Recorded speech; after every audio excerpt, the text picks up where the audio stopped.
Quarta corsa condizionata per cavalli di 3 anni. Sul miglio 1 Cosmo Trio, 2 Coda di Lupo, 3 Charles, 4 Campus Mede SM, 5 Castre dei Greppi, 6 Como il Viento, seconda linea, 7 Caio Lardo Pax, 8 Cartagena Pax, 9 Celeste Gar, 10 Cesare Augusto DVS, 11 Columbus Gaps. Intanto favori netti per Campus Mede SM, numero 4 dello schieramento, Federico Esposito in salchi.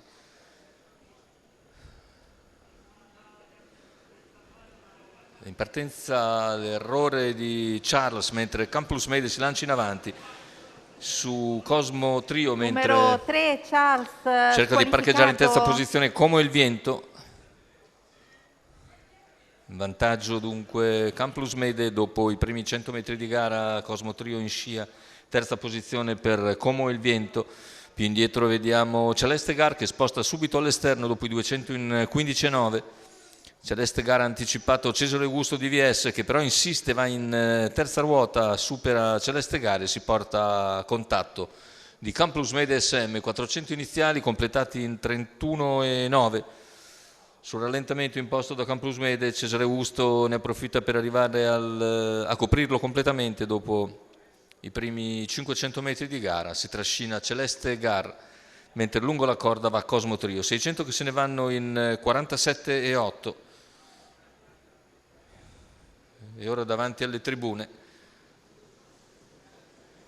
non cambia nulla tatticamente, al largo sempre Cesare Augusto, quindi Celeste Gar, anche Cartagena Pax percorsi esterne ed è seguita nell'azione da Castre dei Greppi. Intanto 1,3 per i primi 800 metri di gara e chilometro che se ne va in 1,18,6.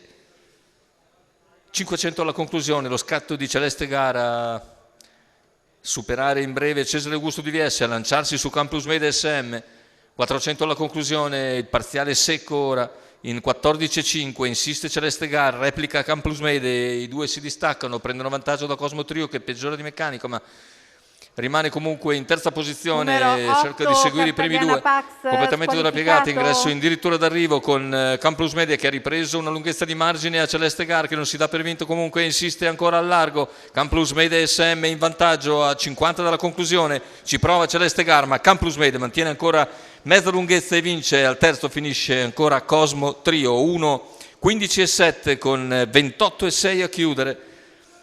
Primo piano per Campus Mede SM che torna così alla vittoria dopo il fuoriquadro, il quinto posto dell'ultima uscita. Vince in percorso di testa Federico Esposito in sediolo per conto di Alessandro Gocciadoro. Secondo posto comunque per una Celeste Gar che conferma i progressi palesati anche all'ultima uscita. E terzo posto per Cosmo Trio.